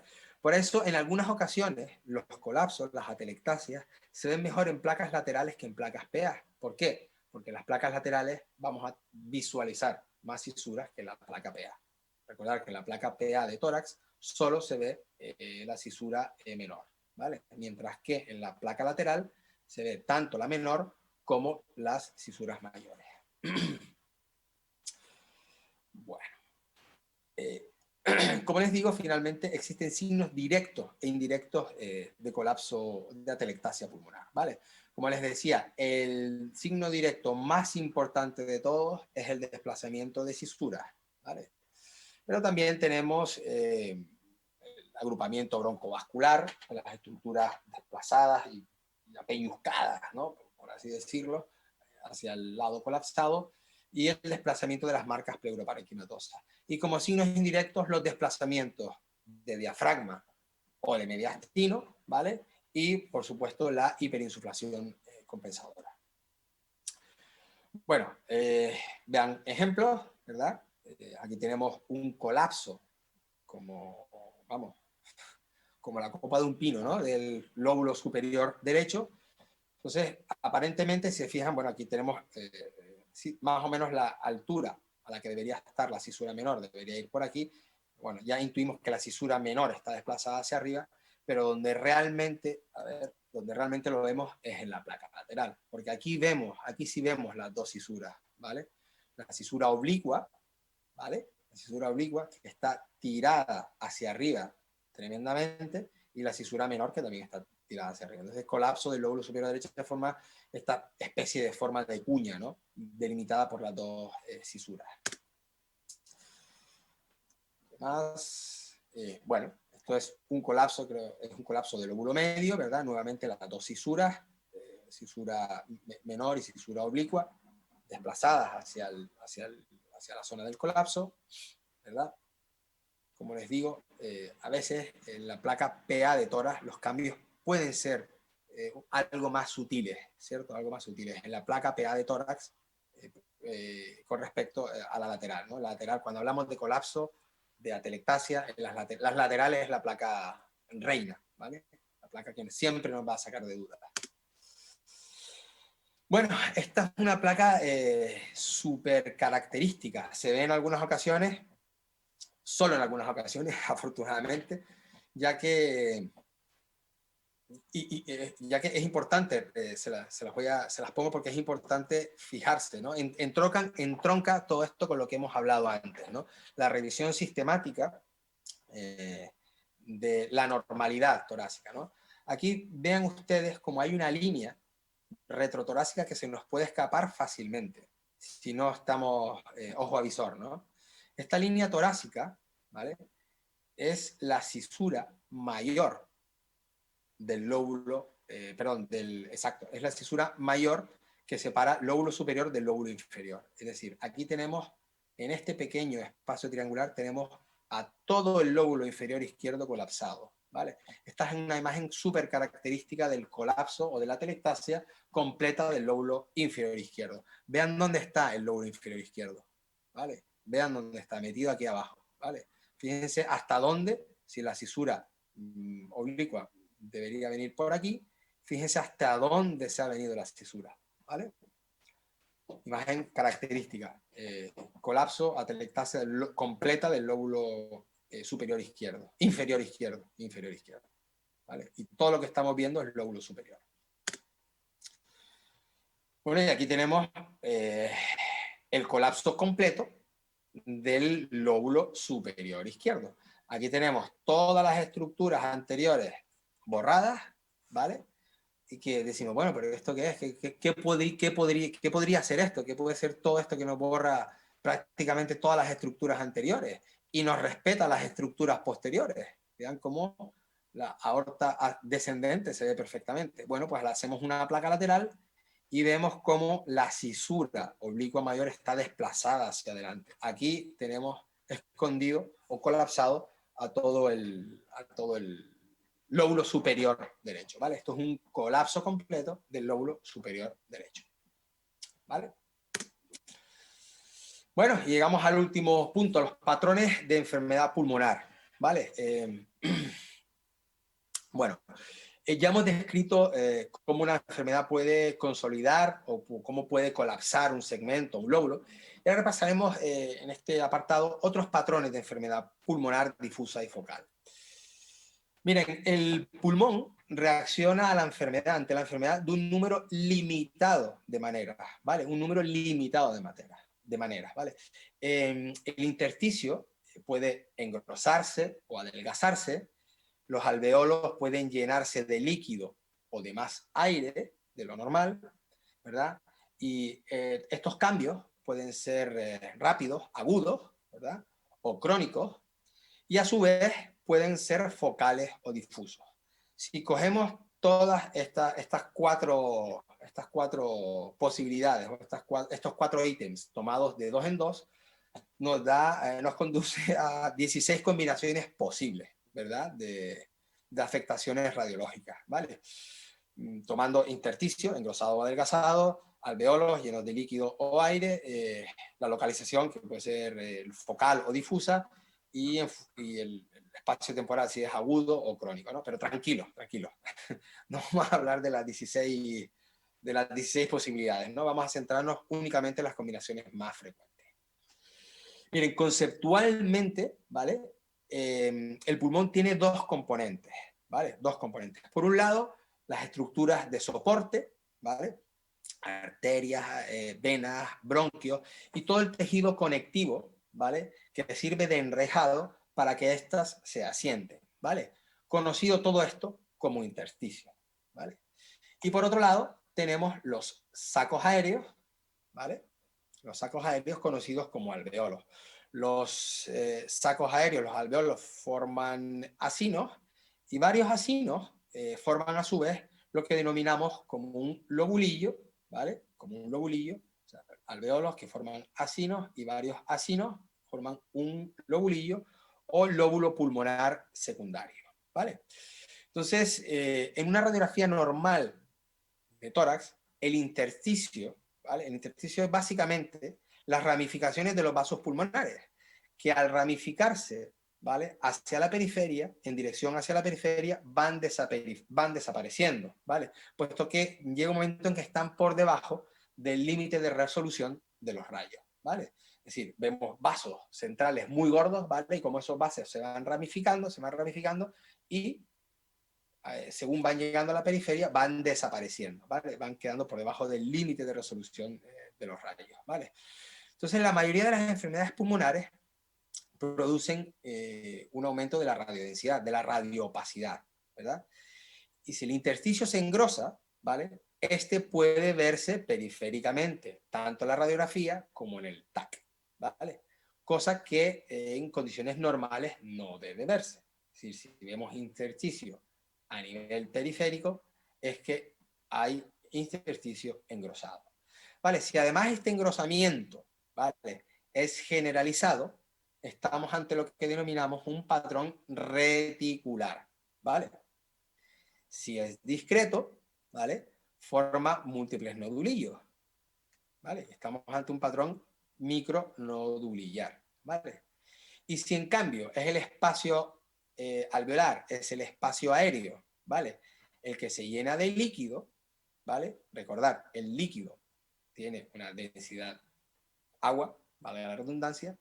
Entonces, este espacio aéreo lleno de líquido y en contacto directo con intersticios que también tienen densidad agua, pues ¿qué es lo que ocurre? Que vemos aire, perdón, donde había aire vemos líquido y donde alrededor habían vasos, había intersticios, vemos blanco. Por tanto, lo que vemos es todo blanco. Lo que vemos es una opacificación del parénquima pulmonar. Esto es la conjunción de espacio aéreo lleno de líquido y el intersticio circundante. Bueno, el método más fiable en una placa de tórax para distinguir entre lo agudo o lo crónico, ¿vale?, es ver radiografías previas, siempre. Aparte de que es lo que nos dicta el sentido común, y por definición, este es el gold estándar, ¿vale? O sea, siempre hacerle caso al maestro Felson, ¿no? La respuesta está en el sobre. Comparar siempre con placas previas. No obstante, si no tenemos la posibilidad de hacer esta comparación, solo tenemos una placa de un paciente, existen en la enfermedad pulmonar intersticial difusa signos que sugieren cronicidad, ¿vale? Sugieren cronicidad, como son el aumento de la trama intersticial nítida, una trama intersticial nítida, bien definida, ¿vale? Muy distorsionada, con ramificaciones angulares, irregulares, arqueadas, demás. Así como la panalización, ¿vale? En general, la inmensa mayoría de las enfermedades pulmonares intersticiales difusas tienen una presentación clínica subaguda o crónica, ¿vale?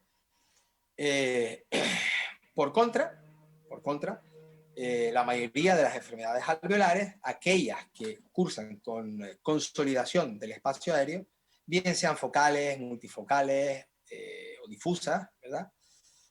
La mayoría de ellas suelen ser de curso agudo, ¿vale? Aquí tenemos una diferencia, más o menos, entre las intersticiales y las alveolares, ¿no? Las intersticiales suelen ser de curso subagudo crónico, mientras que las enfermedades alveolares suelen ser de curso más rápido, más agudo, ¿verdad? Entonces, como les digo, y eso es independiente de que la consolidación del espacio aéreo, la pérdida de aireación del espacio aéreo, sea lobar o segmentaria o multifocal, ¿vale? Da igual, independientemente sea de una o de otra manera, ¿vale? Bueno, en la enfermedad alveolar, el espacio aéreo está lleno de líquido, bien sea edema, sangre, moco, pus, detritus, etcétera, etcétera. Esto es lo que hace que el pulmón aparezca como un pulmón no aireado, es decir, radioopaco o consolidado, ¿vale? El patrón alveolar puede ser relativamente homogéneo, como en el caso del ejemplo de la radiografía del lado izquierdo, o ocupa un segmento de un lóbulo, o bien puede ser parcheado o disperso por todo el pulmón, como hemos dicho ya en el lado derecho, ¿vale?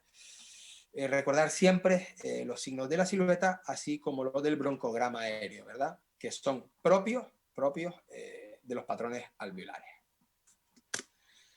Las masas, nódulos solitarios o nódulos múltiples, también entran conceptualmente dentro de lo que es un patrón alveolar, ¿vale? Y después, como en la vida real, todos estos patrones pueden estar mezclados, aparecer solapados, en fin, ¿vale? Pues la vida real pues nos lo puede mostrar de cualquier manera, ¿vale? Lobares, segmentarios, multifocales, parcheados, mezclados entre sí, en fin, da igual, ¿vale? Bueno, ¿y qué ocurre? Bueno, hemos visto, como una vez visto lo que hemos visto hasta ahora de patrón intersticial y patrón alveolar, pasamos a ver ahora las entidades que producen una mayor radiolucencia del pulmón. Afortunadamente son pocas, ¿verdad?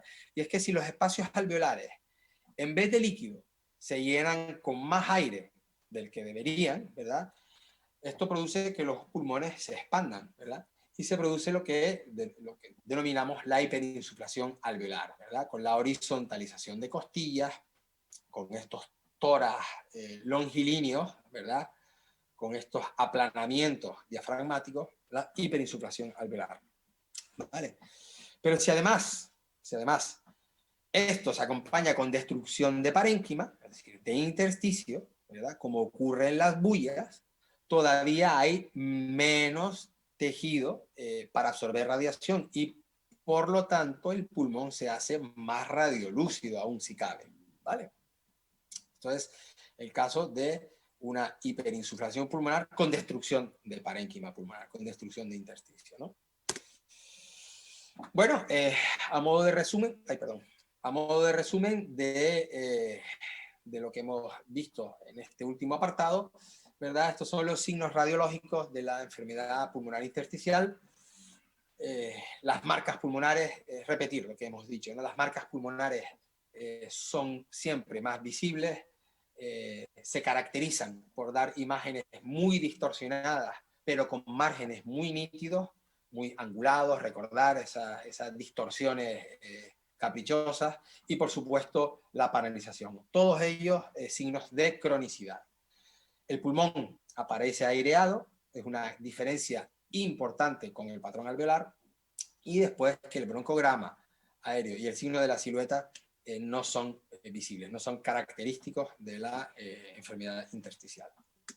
En cambio, en el patrón alveolar, en las enfermedades que se caracterizan por la consolidación del espacio aéreo, lo que vemos siempre son vasos menos visibles en el área afectada, ¿verdad? El pulmón afectado, esto es una característica fundamental, el pulmón afectado aparece como no aireado, es un pulmón no aireado, un pulmón consolidado, no aireado, ¿verdad? Y con dos signos característicos, ¿no? El broncograma y el signo de la silueta, que siempre hemos de buscar cuando estemos ante la sospecha de un patrón alveolar. Bueno, y como colofón, como digamos guinda del pastel, ya les voy a poner las dos últimas imágenes y les voy a poner imágenes de algo que nos está, digamos, que está siendo protagonista, ¿verdad? En este año 2020. ¿verdad? Que son las famosas neumonías víricas causadas por el COVID-19, ¿no? Bueno, miren, lo que vemos en el hospital, como por lo menos las que no llegan al hospital, claro, son las neumonías, los enfermos más graves, la afectación pulmonar producida por el COVID, cuando se produce neumonía, como norma general, decirles que suelen ser patrones alveolares, suelen ser infiltrados alveolares parcheados bilaterales, ¿vale? Este, digamos, podría ser el título general, ¿vale? De una neumonía típica producida por el COVID-19. A veces estos cambios, estos infiltrados pueden ser sutiles, pueden ser un poco más difíciles de ver, aunque vean, por ejemplo, aquí esta pérdida de volumen, vamos, este diafragma tirado hacia arriba, ¿verdad? Y otras veces no son tan sutiles, otras veces son ya mucho más evidentes, ¿no? Fíjense ese infiltrado multifocal, parcheado, ¿no? Que se ve en la imagen de la derecha, o ya ni que decir en el de la izquierda, ¿no? ¿Vale? En donde podemos identificar signos de broncograma aéreo, ¿vale? Vemos dentro de esos infiltrados parcheados, podemos ver, espero que se vea bien desde sus casas, se puede ver broncograma aéreo. Entonces si vemos infiltrados aire, o sea, si vemos pulmón, parches de pulmón no aireado, ¿verdad? En donde estamos viendo broncograma aéreo, estamos ante un patrón alveolar, ¿verdad? Parcheado, multifocal y difuso, que es lo característico de las neumonías por el COVID-19, ¿no? Por esta epidemia del SARS-CoV-2. Y bueno, nada más. Creo que esta es la última diapositiva. Muchas gracias por su atención. Espero que les haya resultado útil. Y nada, paso ahora a responder al segundo bloque de cuestiones, que creo que hay unas cuantitas más. Creo que me toca dejar de compartir pantalla. Vale. Bien, entonces, vamos a ver si recuerdo dónde estamos. Tiene problemas de sonido. Puedes repetir las zonas escondidas, la lateral. Vale, muy bien definida. La cisura mayor puede significar siempre patología. No, ver muy definida la cisura mayor puede significar patología. Bueno, verla muy definida sí. Si la vemos muy definida significa que hay un engrosamiento de la cisura mayor, ¿vale? Las cisuras, recordar, lo normal, las cisuras se forman porque son dos hojas de pleura visceral pegadas unas a otras, ¿vale? Que separan dos lóbulos.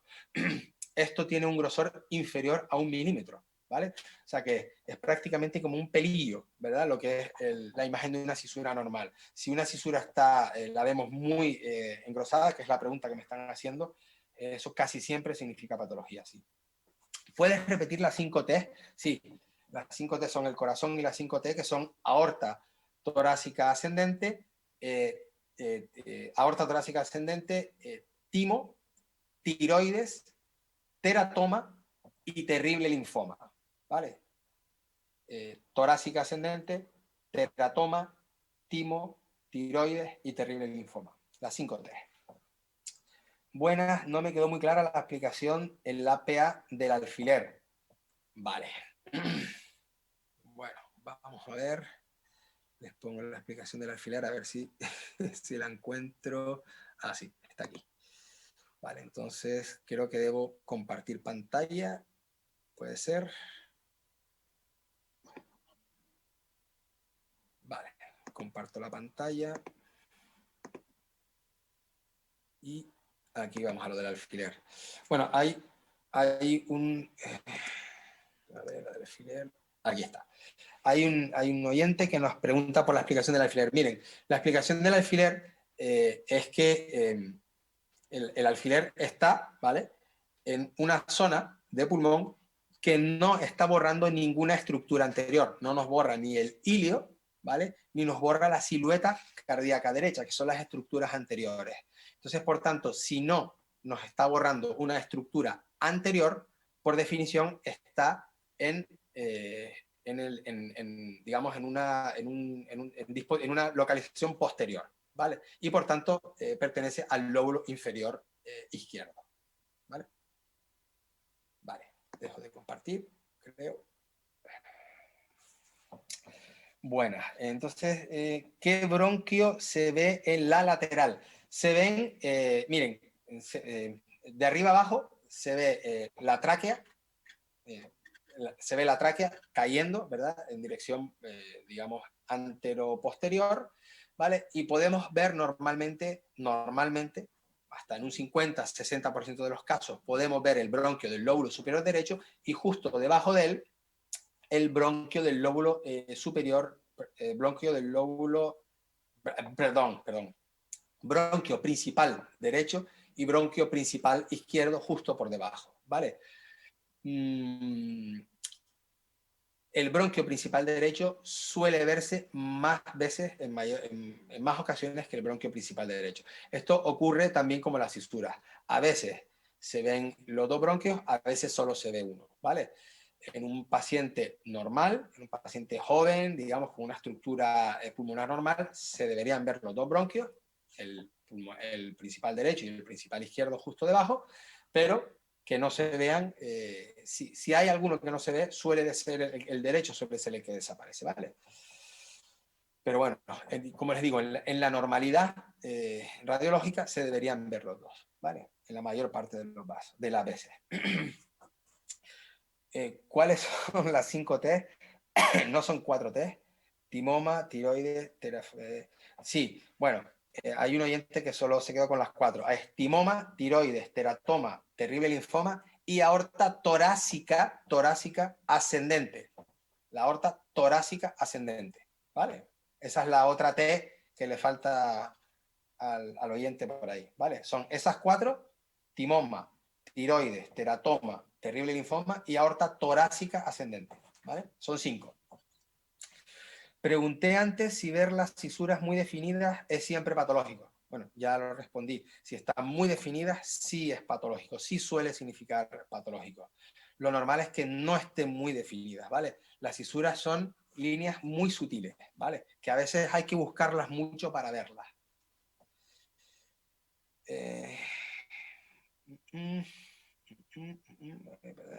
Puedes leer una radiografía siguiendo la sistemática, poniendo un ejemplo. Uf. Leer una radiografía. Leer una radiografía no sé si se refiere a una radiografía patológica o a una radiografía normal. Bueno, la sistemática se hace, a ver, voy a intentar compartir. Bueno, la sistemática se hace siempre para identificar estructuras, ¿vale? Entonces, de una manera, bueno, esta misma nos puede servir, esta misma que tenemos aquí localizada, no sé si voy a tener que compartir pantalla otra vez, perdón. A ver, compartir pantalla.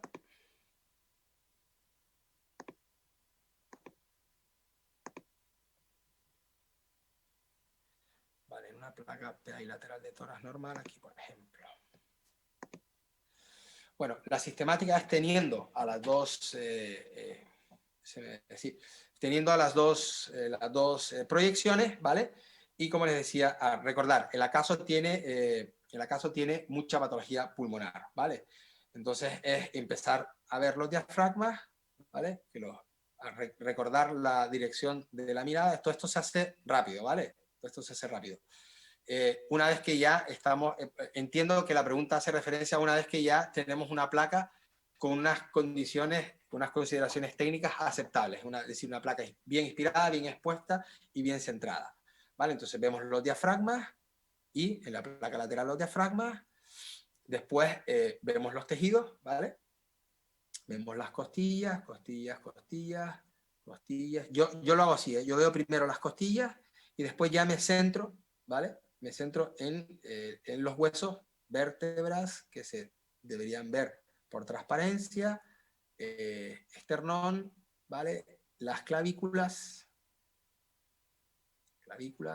y ya después me voy fuera. Yo lo hago así, ¿eh? Yo hago primero costillas, esto no es una norma, es la que yo hago, ¿vale?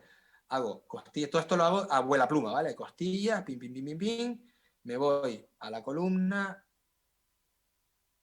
me voy a las clavículas y a los tejidos extratorácicos, ¿vale? Y del cuello, que aquí no se ve, ¿vale? Buscando que no hayan enfisemas subcutáneos, ¿vale? Las siluetas mamarias y demás. Y después me voy a la placa lateral y hago lo mismo, ¿vale? Diafragma, columna, y ya me voy al mediastino, veo que haya una columna de aire con los dos bronquios. Aquí la verdad que no se ve muy bien, ¿vale? Silueta cardíaca izquierda, los vasos y demás, y ya me voy al mediastino, aquí los ilios, siluetas cardíacas, ¿vale? En este caso, la silueta cardíaca, no, también todo bien. Y finalmente hago la comparativa, ¿vale? Tercio superior, tercio medio, todo esto es muy rápido, es girando cabeza, pam, pam, pam, pam, pam, pam, listo. Esto lo haces vamos, en menos de 30 segundos lo tienes todo hecho, una vez que tienes la sistemática hecha, ¿vale? Bueno.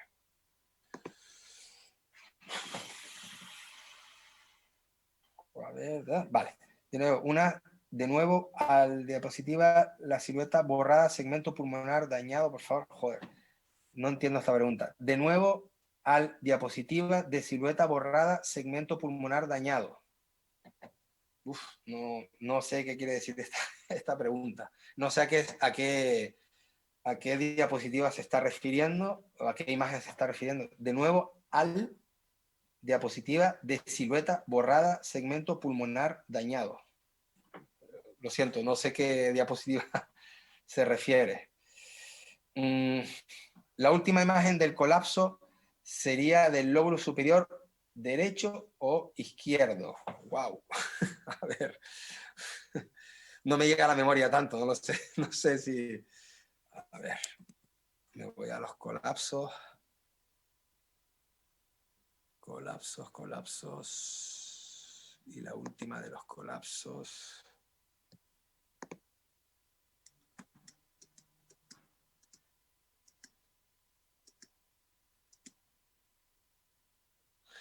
La última de los colapsos es colapso, no sé si la están viendo, si no se las comparto, a ver, se las comparto. Es colapso del lóbulo superior izquierdo. Se las comparto, ¿vale?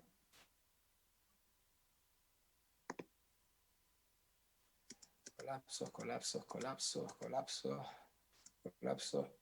Esta era la del lóbulo inferior izquierdo, y la última, que creo que es la que hace referencia la pregunta, es la del lóbulo superior izquierdo, porque nos borra todas las estructuras anteriores del lado izquierdo, y en la lateral vemos cómo está la silueta, la cisura oblicua desplazada hacia adelante, ¿vale? Colapso completo, lóbulo superior izquierdo.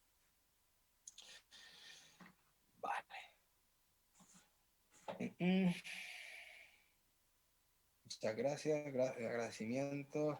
Buenas tardes. ¿Podría poner de nuevo alguna imagen de las atelectasias? El wifi no me dejó verlas. Claro, sin problema. Acabo de poner una, pero se las puedo volver a poner sin problema. Si escuchó la explicación al menos y lo que no pudo fue ver las imágenes, bueno, aquí tenemos un colapso del atelectasia lóbulo superior derecho. Aquí tenemos una atelectasia del lóbulo medio, ¿verdad? Que se ve claramente en la lateral. Siempre lateral, para identificar colapsos es mucho mejor porque tenemos la ayuda inestimable de la cisura, ¿verdad?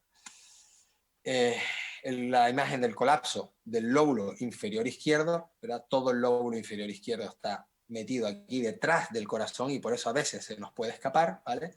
Aquí tenemos la marca, la línea de la cisura, ¿vale? Una cisura que nos muestra un pulmón totalmente colapsado y lo vemos aquí, ¿vale? El pulmón está aquí abajo colapsado. Y después la última, una imagen del colapso completo, ¿vale? Del lóbulo superior izquierdo, ¿vale? Con el borramiento del corazón y todas las estructuras anteriores, con el respeto de las estructuras posteriores y con la cisura oblicua desplazada totalmente hacia adelante. ¿Vale? Vale. Buenas tardes. ¿Se podría confundir bullas, hiperinsuflación con mala penetración? No, no. No, porque en una bulla, una imagen de una bulla no nos deja ver nada más que aire, ¿vale? No hay parénquima. Recordar que la bulla, por definición, no es solo hiperinsulación, sino también perdón, hablo a la cámara, sino que también destrucción de parénquima, ¿vale? Entonces, lo que vamos a ver es un inmenso agujero, ¿vale? Un inmenso agujero sin vasos, ¿vale? Sin vasos. Vale, lo voy a poner, porque siempre una imagen vale más que 1000 palabras, así que, nuevamente, vas a ver la diferencia claramente. A ver, ¿dónde estamos? Aquí. Aquí, ¿verdad? Creo que es aquí, sí. Vale. Fíjate, ¿vale? Los vasos siempre se ven, siempre se ven, siempre se ven, en mayor o menor medida, pero siempre se ven, ¿vale? Fíjate qué diferencia entre esto y esto, ¿vale? Aquí lo que ves es el vacío cósmico, ¿vale? No ves absolutamente ningún vaso. ¿Por qué? Porque está todo el parénquima destruido. Míralo aquí, deshilachado, ¿vale? Está todo el parénquima destruido. Es una gran bulla, ¿vale? La diferencia entre una bulla y un pulmón normal hiperinsuflado es la presencia, la no presencia en este caso de vasos, ¿vale? Muy, bueno, espero, hay gente que dice que le ha sido muy útil, me alegro, muchas gracias. Interesante programar un segundo taller con casos prácticos sobre neumonías, derrames, neumotoras, etcétera, etcétera, casos que se presentan en consultas y en urgencias extrahospitalarias. Un cordial saludo, encantado, por mi parte ningún problema. De hecho, yo tengo también una parte que hace referencia, lo dije al principio, a derrames pulmonares, a neumotoras, a enfermedad cardiovascular. Lo que pasa es que por tiempo, fíjense ya, estamos más que pasados de tiempo, pero por tiempo tuve que desechar cosas y fue lo que se me ocurrió desechar. ¿Qué tal si nos pones placas patológicas y vamos interpretándolas sobre la marcha? Sí, esta es una presentación que está hecha para interactuar con la audiencia, ¿vale? Es decir, yo normalmente todas las placas yo les he ido dando las soluciones, pero normalmente la idea de esta presentación es que yo pongo la placa y sean ustedes, la audiencia que está ahí, los que van diciendo, los que van haciendo los diagnósticos, ¿vale? Lo que pasa es que obviamente estamos utilizando un método que no es el habitual y que no nos permite hacer eso, o por lo menos creo que no nos permite hacer eso. ¿Qué tal? Neumonías o afectaciones pulmonares por COVID. Sí, lo que yo puse, sí, era al final de la misma pregunta. ¿Es normal que el diafragma derecho esté mucho más alto que el izquierdo en la PA? No. Mucho más alto, no es normal. 2-3 centímetros es lo habitual. Si hay mucha mayor distancia, o sea, si hay una mucha mayor elevación, pueden pasar varias cosas. Puede pasar bien que haya una hemiparesia de ese diafragma, ¿vale? Que hay una afectación del frénico y el diafragma se abombe hacia arriba. Puede pasar que haya una patología hepática, una hepatomegalia que desplace el diafragma hacia arriba. Puede pasar que haya una atelectasia que nos está chupando, que nos está atrayendo el diafragma hacia arriba. O puede pasar también que haya un derrame subpulmonar, es decir, que haya líquido localizado, o sea, líquido que se dispone, líquido libre que se dispone debajo del diafragma, y entonces nos da una falsa imagen de diafragma elevado. Sin estar elevado el diafragma, ese líquido, ¿vale?, forma una cámara que tiene la misma densidad que el diafragma y no somos capaces de diferenciar el derrame del diafragma. Entonces parece que es que el diafragma está elevado, pero es una imagen característica del derrame subpulmonar derecho. Muchas gracias, gente que agradece. Bueno, encantado. La pregunta del colapso del lóbulo superior izquierdo. Es que la pregunta está anunciada así. La pregunta del colapso del lóbulo superior izquierdo. No sé qué es lo que no sé qué es lo que puedo explicarle del colapso del lóbulo superior izquierdo que no haya dicho. Es que no sé a qué se refiere, no sé cuál es la duda. Porque el enunciado de la pregunta que me hacen, vale la redundancia, es la pregunta del colapso del lóbulo superior izquierdo. No sé qué significa esta pregunta.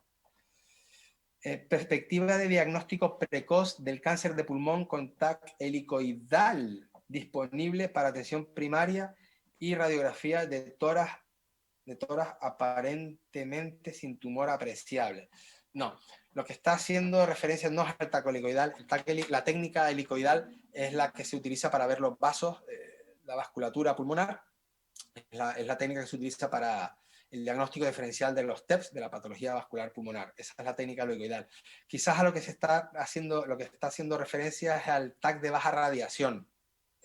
Quiero entender que es a lo que hace referencia. Entonces, perspectiva del diagnóstico precoz del cáncer de pulmón con TAC de baja resolución, sí, de baja resolución y de baja radiación. Sí, sí, es una técnica que hay estudios que demuestran que se ha mostrado fiable. Lo que pasa es que una cosa es la fiabilidad, que por supuesto, obviamente, esto es algo que se cae de maduro, ¿no? Es una técnica fiable, pero lo que quizás nos costaría más de convencer a los gestores sanitarios es que sea costo efectiva, ¿no? En mi opinión lo es, en mi opinión lo es. Esto va para la persona que me ha hecho la pregunta, en mi opinión es costo efectiva, pero a día de hoy no tenemos programas de cribajes aceptados, por lo menos que yo sepa, basados, de cribado, estoy hablando de cribado, porque entiendo que la pregunta va por ahí, ¿vale? Por el cribado de cáncer de pulmón. Aceptados, como digo, en nuestra comunidad, que yo sepa, con escáner o con TAC torácicos de baja de radiación, aunque hay muchos estudios que ponen su utilidad de manifiesto. ¿Podría poner una radiografía donde se aprecien bronquiectasias? Pues lamentablemente no tengo ninguna. O sea, quizás estas las dejamos para la próxima charla, ¿vale? Donde hablemos de derrames pulmonares, de las cosas que quedaron pendientes. No la pongo porque no dispongo de ninguna a mano, ¿vale? Lo siento. Y ya está. Creo que no hay nada más, hay 2 o 3 más de agradecimientos y bueno, me alegro de que, bueno, que a las personas que les haya podido ser útil, me alegro que les haya sido útil y bueno, disculparme por no haber podido abarcar todo el espectro de la patología, digamos, torácica en cuanto a los estudios radiológicos, pero es una cuestión de tiempo, es una cuestión de tiempo. Normalmente esta charla al completo la suelo hacer en 2 partes, ¿no? En todo lo que es una mañana, ¿vale? Normalmente lo solemos hacer así.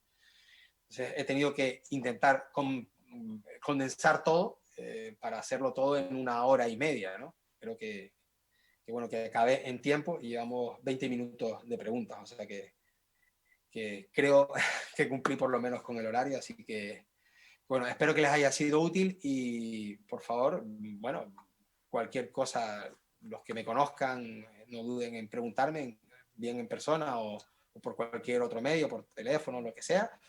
Y bueno, y quedamos emplazados para una siguiente sesión donde intentaremos abarcar todos los aspectos que nos hemos dejado atrás en esta ocasión, ¿vale?